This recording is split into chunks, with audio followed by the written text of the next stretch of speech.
Before I'll introduce, of course, myself. I'm a Ukrainian foreign news reporter, but this time I won't speak about the Ukrainian social media or the use of the social media. There, during the last couple of years, I've been extensively covering the protest movements in Egypt, Tunisia, as well Brazil, Tunisia, Turkey, and being very much involved with the Occupy Wall Street movement, and so anything I would speak, and I also would ask maybe to switch off that light, because it's really hard to see the presentation. So that would be, I also would tell that all of my presentation is based on my personal interviews with the people who would be mentioned there. But before that, I'd like maybe to tell something very recent. We used to see the talk about the Facebook, and we've just listened to an incredible presentation as something which very much connected to the very progressive part of the society and working as something for empowerment of the people. But for me as a Ukrainian, it's sometimes very interesting to see especially in the other countries, in the other parts of the world, pretty unexpected ways of use Facebook. So for instance, I've just arrived yesterday from Beirut, where the two explosions took place, and was interesting to hear they took place in the area which was controlled by the movement of Hezbollah. And there I used to talk about with the people in the area that during the time of the very insecure situation, Hezbollah was running the campaign on Facebook, which was called "I Love to Be Checked," which means that they put their checkpoints in the Dahian and the southern suburbs of Beirut. And actually, people didn't really want to do that, and they tried to encourage and about different concern. And I talked to also Yevgeny Morozov, who was very famous.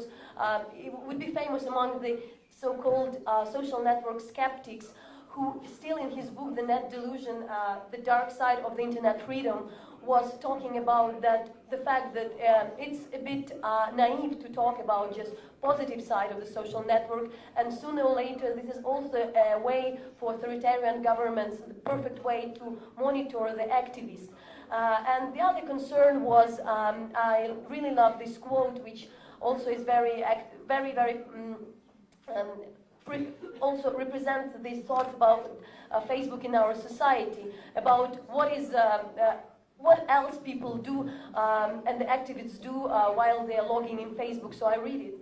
And he told, like, many of these Facebook groups find themselves in a waiting for Godot predicament. Now that the group has been formed, what comes next? So everybody waits. And in most cases, what comes next is spam.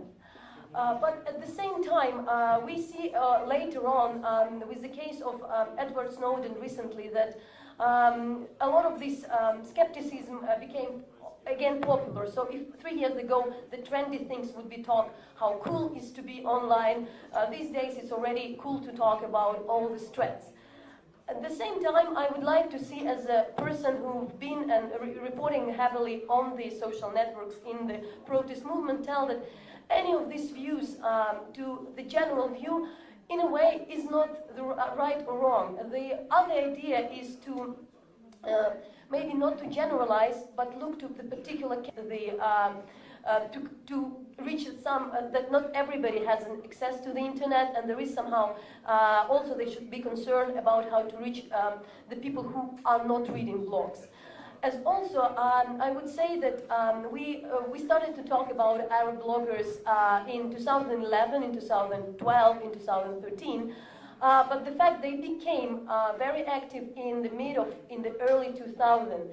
And why it happened? Actually, because there was no trust in the traditional media. So they started to build the credibility already in 2002, 2003. We knew that in 2008, the first Arab bloggers meeting took place. So these people already got their readership. So by 2011, there were a lot of people who were reading them, who really trusted them. And just to give for instance, to give an example of how these people are internationally renowned. So we see that Still in 2008, Wael Abbas, who was a blogger, no, but nothing like maybe activist and blogger, was invited to meet the U.S. President George Bush and turned down this meeting. He was named the Middle East Person of the Year still in 2007, and considered the most influential person in the Arab world by BBC in 2006. So that was not something happened to the Arab Spring. There was a lot of things going on before. And as for instance, giving a very different example from Tunisia, not very different, but also a bit exceptional to the international level. Unfortunately, I can treat, it's not that good to see this phrase, don't hate the media, be the media, since 2004. And I'm talking about one of the very popular blog platforms in Tunisia, which is called Nawad, which used Twitter, blogs, YouTube, Facebook, and started in exile in 2004. But what is special about this platform, it worked in exile because there was a lot of restriction against using the access to internet, with different people who mainly were in Europe or also were based in Tunisia, but using their pseudonyms. But what they became special, probably not that many people around the world, and definitely not in this audience, know that was using, and that was something which sparkled the first, let's say, toppling of the dictator in the Arab world. So that's what we see, what is the real impact of this media. But as well, I would like to give a bit of a different example, which is also a case of Egypt. Egypt also is a country which let us talk a lot about Facebook. There was this I took actually the Armenian, this is Armenian media, which also republished this story about Egyptian newly born girl named Facebook. However, we even see somehow a face of this person, and that's also a tricky thing about internet, because I also talked about with the Canadian documentarist, a director who worked in Egypt, and he decided to make a documentary about this, who is this baby, what is happening that is so important that the baby was born on Facebook. So he started his investigation because it was published in Al Ahram newspaper, and it happened that it's actually not true. There was not this baby. There was no any source for this information. This news is still spread all over the world. There is this legend. So we also see there are a lot of tweaks about that. However, of course, Facebook in Egypt was a big thing, and probably it is a very famous case. I won't talk about it long, and that's actually brought a lot of support and a lot of, let's say, honor to Facebook. This is probably the most important Facebook page for the uprising in Egypt, with the case of the 20-year-old guy who was killed and tortured by the police.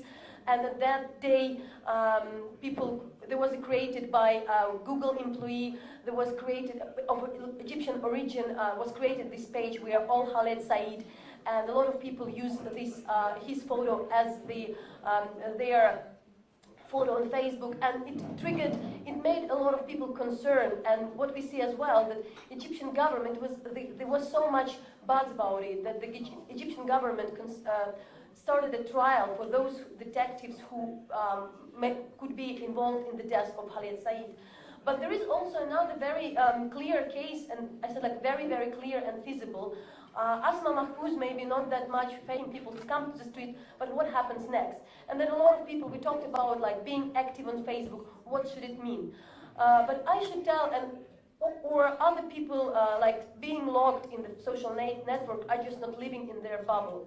But I should say what's happening really now, and especially in this case in Egypt, I would give an example. When there is no real contradiction between the offline life and online life, while the activists thinking more about the life in the so-called augmented reality, when it is not a contradiction, but there is some things we're doing online and there is something we're doing offline, and it can work just together. So for instance, there is a very famous initiative which is called Tahrir Bodyguards, which could be existing just thanks to Twitter.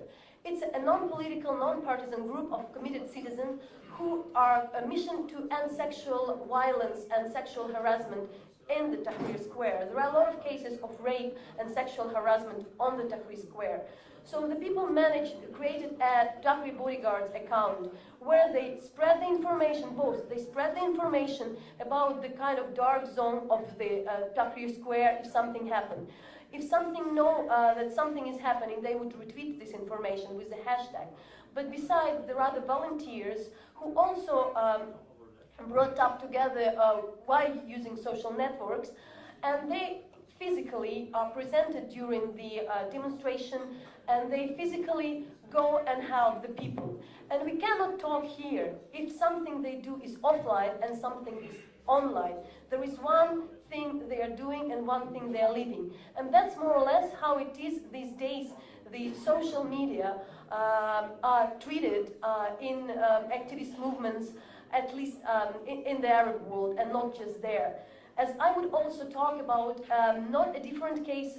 I was there in New York during the Sandy hurricane a year ago. It was just prior to the US election, and we knew that there was a lot of criticism to the Occupy Wall Street movement when people talk that they are really not really focused, that they are not really doing something something fits the war and what's happening in the region for the last 2 years. And in the countries in Lebanon, in Jordan, or in Turkey, I haven't met any refugee, whether they were in their 60s, 70s, whether the people from the villages, who didn't know what Facebook is. So they might not use Facebook, but these old people knew that there were a lot of groups who organized their help via Facebook.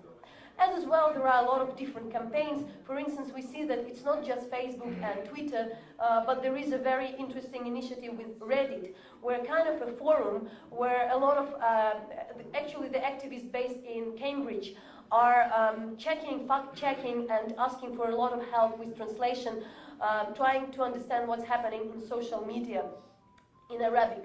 But as well, there is important to tell that at the same time, it's not so perfect, because as well the use of social media made the Syrian war probably the worst covered war, because a lot of journalists all over the Western journalists admit that it was never like that nobody really knows what's going on in Syria, because a lot of big companies, because there is so much YouTube video, and it's so dangerous and so expensive to send their correspondent on the ground.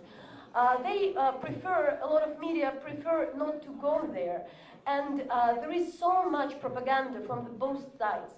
There was this famous case of a fighter who ate his heart. And there were a lot of cases when there was a fueling sectarian conflict. We knew that from the very beginning of the uprising in Syria, there were YouTube videos where most probably staged when there were Alawites, when the first day of protest was showing the documentary about penguins, and the people on the ground started to call the CNN network asking to really to repeat, because they've been busy to the protest and like to repeat this documentary. So it became kind of a meme, and we see together with the Twitter, this penguin sign became something very important. But while I've been talking to the media activists there was something different we talked, because it was not for media activists to use Twitter and Facebook. Everybody was using, but they were thinking about something totally different. Because during the first days, there were so many wrong data, so many wrong facts. So there were information about casualties, which didn't happen. There were a lot of unproven information. So the idea of the Turkish media activists using their social networks was more or less trying to find some different ways of create the hubs for fact-checking, which gives some more credibility to social network during the protest movement. And I guess I'll give, in the end, it is the last example, which I found that it's not something which is happening just in the Arab world, but I wasn't for a while aware of this very recent and, as for me, probably the most interesting Brazilian case of the using social network, which grew up to be a very, very big thing within the last 5 months. So these days, it would be very hard to find anybody in the big cities in Brazil who doesn't know who is Media Ninja, a great name which has its very clear explanation, because ninja in Portuguese would be independent narration journalism in action, which actually a collective who broadcast live from the streets with policy no cuts, no censorship model. This movement, let's say, appeared very recently with the beginning of the protest in Brazil in the mid of June. And at that time, there was the first largest protest within the last decade turned to be, and the private and the state media didn't really show the brutalities of the police. So there was a beginning of the protest. There were, at least in São Paulo, for instance, 8 people on the ground at one square. There were around 200 people all over the country. Now we have no idea how many of us they are, because anybody can take their phone and anybody can stream and call themselves Media Ninja. And so that's something, and compared to a lot of other movements and the protest movements and activists like media all over the world, I found this to be really, really a huge case. Because now it was very interesting, because after the protest everybody expected that the global networks would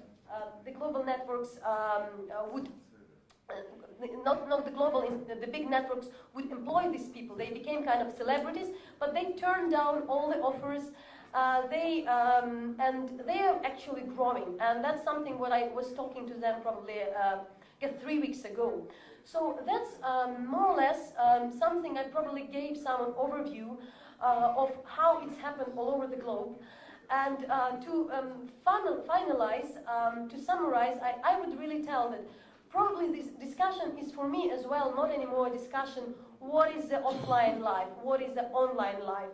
I should tell that most of the work I've been doing the last 2 years was done with a lot of help of social media, which would be impossible because I'm keeping in touch with all the people. All I know is a lot thanks to using the Facebook and all the networks.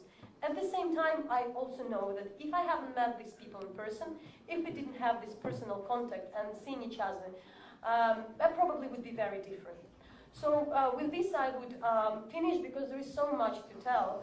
I would be happy to respond, and that's also I would tell that I would be happy to talk more about the Ukrainian case later during the discussion, but I really propose to talk about, because somehow it happened that outside the, let's say, Ukraine and post-Soviet world, there are a lot of really exciting things happening, which probably are more, have more impact than the online and social media in the rich countries in Europe or in the United States.